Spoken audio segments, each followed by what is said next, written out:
Hello friends, welcome back my YouTube channel mega mind arts classes. तो friends, आज हम बात करेंगे 12th क्लास का 2018 का ऑब्जेक्टिव पेपर। देखेंगे कि 2018 के ज्योग्राफी में 35 प्रश्न जो आपके एग्जाम में आए हुए हैं उसका हम आज डिस्कशन करेंगे। देखेंगे कैसे कौन कौन से प्रश्न हैं जो 2018 के एग्जाम में आए हुए थे और इनमें से ऐसे कौन कौन से प्रश्न हैं जो 2023 के एग्जाम में आपके आ सकते हैं। तो बात करते हैं इसमें बाबू पहले क्वेश्चन की जो 2018 के एग्जाम में आया हुआ था। कह रहा है पहला क्वेश्चन, इनमें से कौन मानव भूगोल का उपागम नहीं है। क्वेश्चन नंबर 1 कह रहा है इनमें से कौन मानव भूगोल का उपागम नहीं है। तो कह रहा है मात्रात्मक क्रांति इसका आंसर हो जाएगा, क्योंकि बाबू मानव भूगोल का उपागम स्थानीय क्रांति है, विभेदन है, क्षेत्रीय विभेदन है, लेकिन मात्रात्मक क्रांति मानव भूगोल का उपागम नहीं है। ध्यान रखिएगा। इस तरह से क्वेश्चन नंबर पहला का आंसर हो गया इनमें से कौन मानव भूगोल का उपागम नहीं है।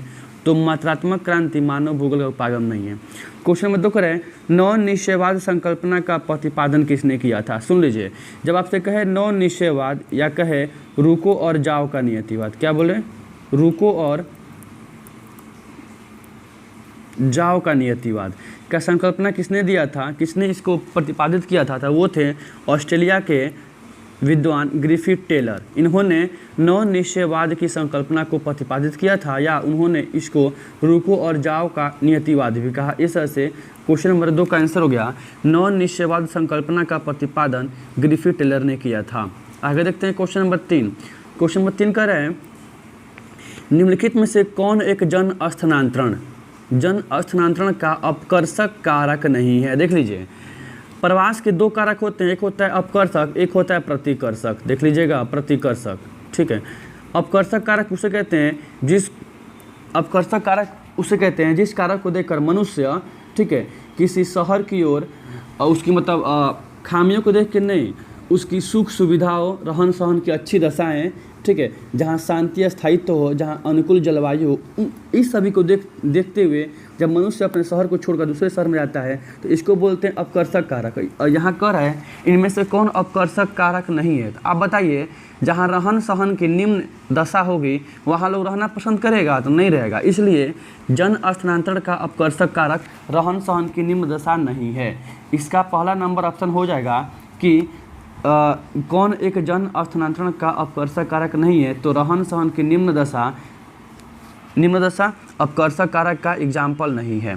क्वेश्चन नंबर 4 कह रहा है निम्नलिखित में से किस देश का लिंगानुपात विश्व में सबसे अधिक है। देख लीजिएगा, जब लिंगानुपात की बात करेगा बाबू तो लैटविया एक देश है जिसका लिंगानुपात 1187 है, अर्थात यहाँ पे 1000 पुरुषों पर लड़कियों की संख्या 1187 है।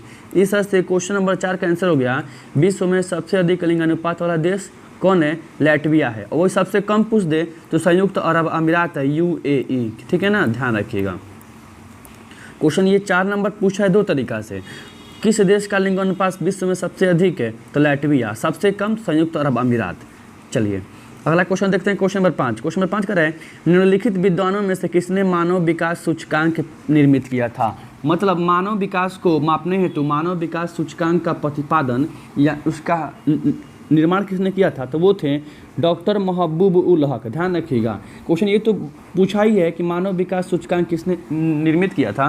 क्वेश्चन ये भी पूछा हुआ है कि डॉक्टर महबूब उल हक किस देश से संबंधित हैं। तो ये पाकिस्तान देश से संबंधित है, पाकिस्तान के एक अर्थशास्त्री थे। इन्होंने 1990 में मानव विकास सूचकांक को दिया था। ध्यान रखिएगा, सन भी पूछा हुआ है कि मानव विकास सूचकांक को किस वर्ष से प्रसारित किया जा रहा है, तो 1990 से प्रसारित किया जा रहा है।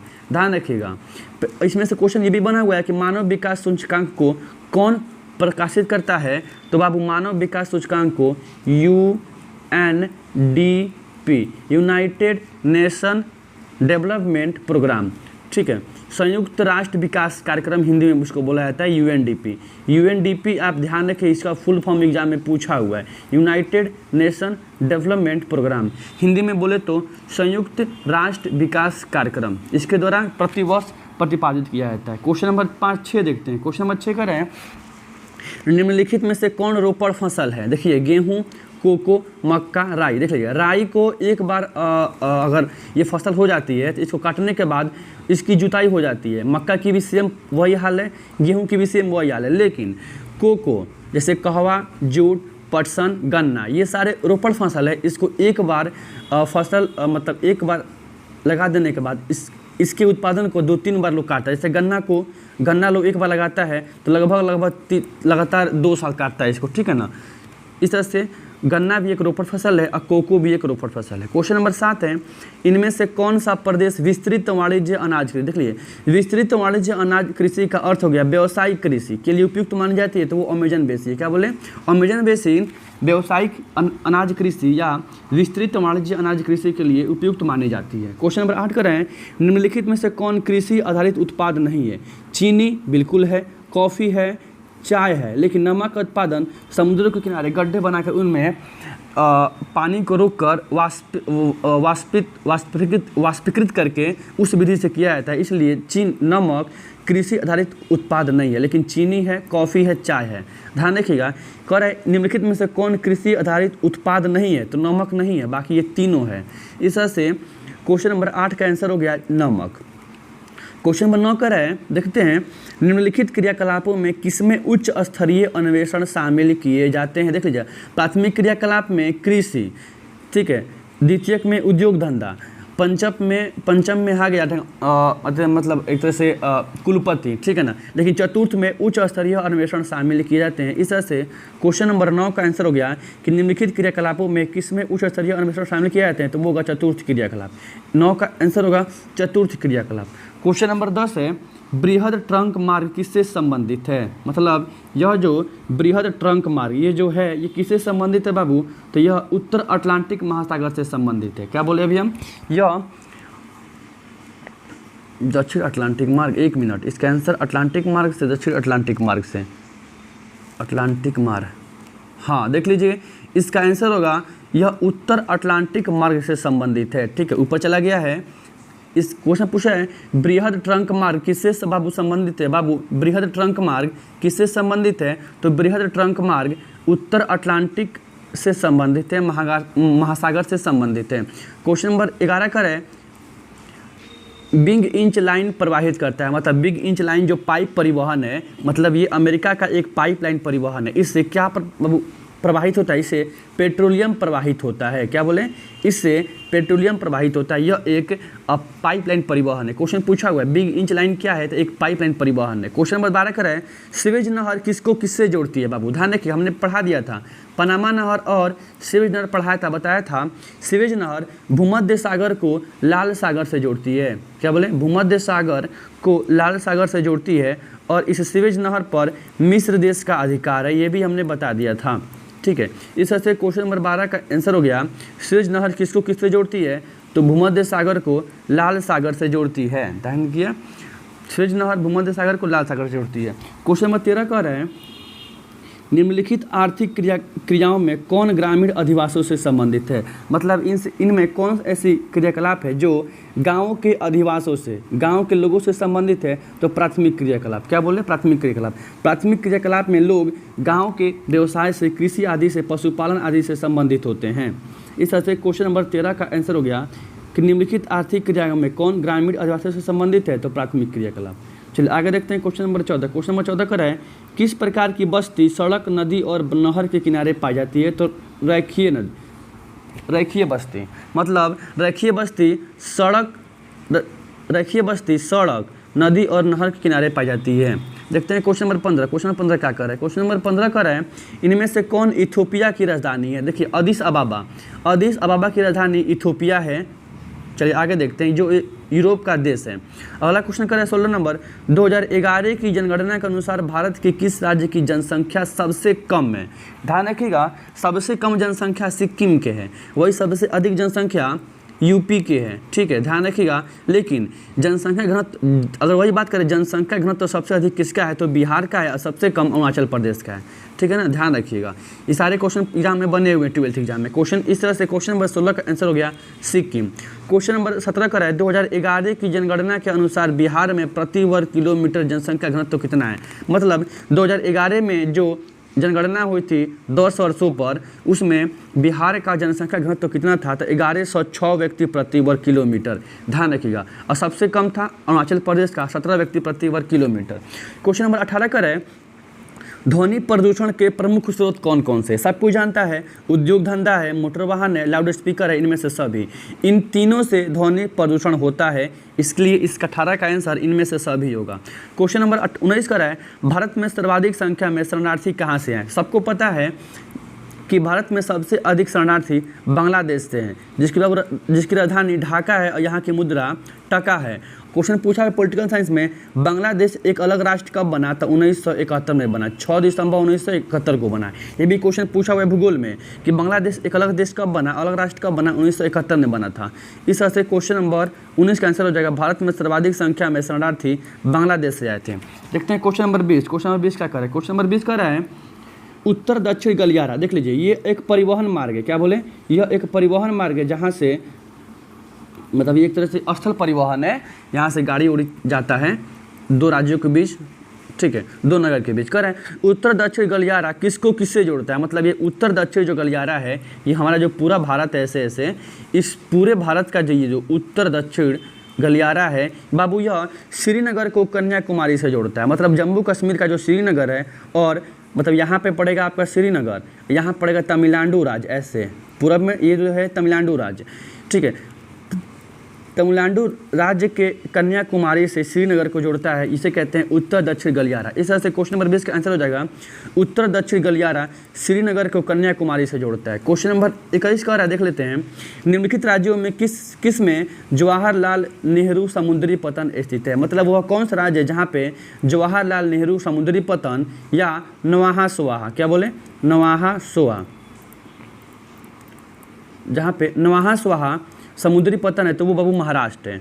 क्या बोले? महाराष्ट्र। महाराष्ट्र राज्य में, इस महाराष्ट्र राज्य में जवाहरलाल नेहरू समुद्री पतन स्थित है। देखते हैं क्वेश्चन नंबर 22 क्या कर रहे हैं। क्वेश्चन नंबर 22 कर रहे हैं कि इनमें से किस राज्य में विजयनगर लौह इस्पात केंद्र स्थित है? क्या बोले अभी हम? विजयनगर लौह इस्पात केंद्र किस राज्य में बाबू स्थित है? तो बाबू विजयनगर लौह इस्पात केंद्र कर्नाटक राज्य में स्थित है। और कर्नाटक की राजधानी कहाँ पे है? तो ये बेंगलुरु है। क्या है? बेंगलुरु है। और बेंगलुरु को भारत का सिलिकॉन सिटी कहा जाता है। ये भी क्वेश्चन एग्जाम में बना हुआ है कि किस शहर को भारत का सिलिकॉन सिटी कहते हैं? तो बेंगलुरु को बोलते हैं। इस तरह से क्वेश्चन नंबर 22 का आंसर हो गया कि विजयनगर लौह इस्पात केंद्र कर्नाटक राज्य में स्थित है। अगला क्वेश्चन है, निम्नलिखित में से किस राज्य में नरोरा नाभिकीय ऊर्जा केंद्र अवस्थित? देख लीजिए, जब भी आपसे नरोरा पूछेगा तो अब नरोरा नाभिकीय ऊर्जा संयंत्र उत्तर प्रदेश के बुलंदशहर में है। और देख लीजिएगा, और आपसे वही पूछ रावत भाटा नाभिकीय ऊर्जा संयंत्र, क्या बोले? रावत भाटा। तो रावत भाटा, र से रावत भाटा, र से राजस्थान। रावत भाटा राजस्थान में है, अंकलेश्वर गुजरात में है, और नरोरा उत्तर प्रदेश में है।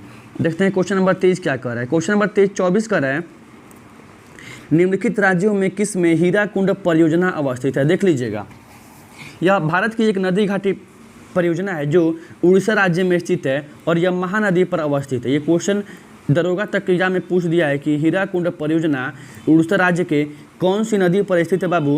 तो हीराकुंड नदी घाटी परियोजना, विद्युत परियोजना उड़ीसा में तो स्थित है। कौन सी नदी है? तो महानदी है। ये भी क्वेश्चन पूछा हुआ है, ध्यान रखिएगा। इस तरह से क्वेश्चन नंबर 24 का आंसर हो गया हीराकुंड परियोजना उड़ीसा नदी। क्वेश्चन नंबर 25 का है, निम्नलिखित कोयला खदानों में कौन झारखंड में नहीं है? सबको पता है झारखंड में बोकारो है, गिरिडीह है, झरिया है, ठीक है। सिंगरैली मध्य प्रदेश में है। बस यही पूछा हुआ है, इनमें से कौन झारखंड में नहीं है? तो सिंगरैली झारखंड में नहीं है, सिंगरैली मध्य प्रदेश में। इस तरह से क्वेश्चन नंबर 25 का आंसर हो गया, इनमें से कौन झारखंड में नहीं है? तो सिंगरैली झारखंड में, सिंगरैली मध्य प्रदेश में। क्वेश्चन नंबर 26 का है, इनमें से कौन पूर्व मध्य रेलवे का मुख्यालय? हमने पढ़ा दिया है, 2009 का वीडियो देख लीजिएगा, 2016 या 2015 का वीडियो बताए थे। पूर्व मध्य रेलवे का मुख्यालय हाजीपुर में। कहाँ पे? हाजीपुर, जो केले के लिए प्रसिद्ध है। क्वेश्चन नंबर करें 27, निम्नलिखित में से कौन कपास का उत्पादन नहीं? देख लीजिएगा, क्वेश्चन नंबर 27 का आप कमेंट बॉक्स में आंसर दीजिए, बताइए इनमें से कौन सा राज्य कपास का उत्पादन नहीं करता है। Option A Andhra Pradesh, option B Maharashtra है, ऑप्शन सी हरियाणा है, ऑप्शन डी छत्तीसगढ़ है। आप इसका बताइए आंसर कि इनमें से कौन सा राज्य कपास का उत्पादन नहीं करता है, क्योंकि यह क्वेश्चन 2018 में पूछा हुआ था, ठीक है। ऐसे ही प्रश्न ये दोबारा नहीं आएगा, क्योंकि ये 2022 चल रहा है, अब चेंजिंग हो गया ये सब सारा क्वेश्चन, ठीक है। देखते हैं तो बाबू आप क्वेश्चन नंबर 27 का आंसर कमेंट बॉक्स में दीजिए कि इनमें से कौन सा राज्य कपास का उत्पादन नहीं करता है। चलो देखते हैं क्वेश्चन नंबर 28। क्वेश्चन नंबर 28 का है, निम्नलिखित में से कौन आंतरिक सामुद्रिक पतन नहीं है? देखिए, कोलकाता है, मैनचेस्टर है, मोफिस है, एथेंस नहीं है, ठीक है ना। एथेंस एक सामुद्रिक पतन नहीं है, ध्यान रखिए। यह एक सामुद्रिक बंदरगाह नहीं है, ध्यान रखिए। क्वेश्चन नंबर 29 कर रहे हैं, निम्नलिखित में से कौन भारतीय कृषि की समस्या है? सबको पता है हमारे यहाँ भारतीय कृषि की क्या समस्या है? तो निम्न उत्पादकता, बहुत कम मात्रा में होता है उत्पादकता, विखंडित जोत, कई भागों में हम जोत देते हैं लोग, अनियमित मानसून समय पर। अब अभी का देख लो स्थिति, हमारे बिहार राज्य नहीं, पूरे लगभग पूरे बिहार राज्य में और कई अन्य राज्य में भी इस साल बारिश बहुत कम हुआ है। अभी तक तो बारिश का आसार ही नहीं दिख रहा है। इस तरह से इनमें से सभी आंसर हो जाएगा। क्वेश्चन नंबर 29 का आंसर इनमें से सभी हो जाएगा। क्वेश्चन नंबर 30 का है, अंकलेश्वर किस राज्य में स्थित है? हमने पढ़ा दिया है अभी, जस्ट ऊपर बताया था। रावतभाटा राजस्थान में है, ठीक है। विजयनगर कर्नाटक में है, अनवाहा बंदरगाह महाराष्ट्र में है, और हमें अब जस्ट ऊपर पढ़ा है उसको दोहरा रहे हैं, और नरोरा उत्तर प्रदेश में है, लेकिन अब अंकलेश्वर क्षेत्र गुजरात में स्थित है, ध्यान रखिए। इस तरह से बाबू हमने देखा आज 2018 का प्रीवियस ईयर पेपर, और ध्यान रखिएगा हम बार बार बोलते हैं आपसे कि प्रीवियस ईयर पेपर एक बार देख कर जाइएगा एग्जाम में, क्योंकि बाबू प्रीवियस ईयर पेपर एग्जाम में दोहरा देते हैं। तो आज का जो वीडियो था वो 2018 से संबंधित था, हम कल देखेंगे 2019-20, ठीक है ना। ध्यान रखिएगा 22 तक का पेपर आपको रिवाइज करा दिया जाएगा, और ध्यान रखिए इनमें से 15 से 16 प्रश्न एग्जाम में आना तय है, तो तय है। तो बाबू जय हिंद, जय भारत।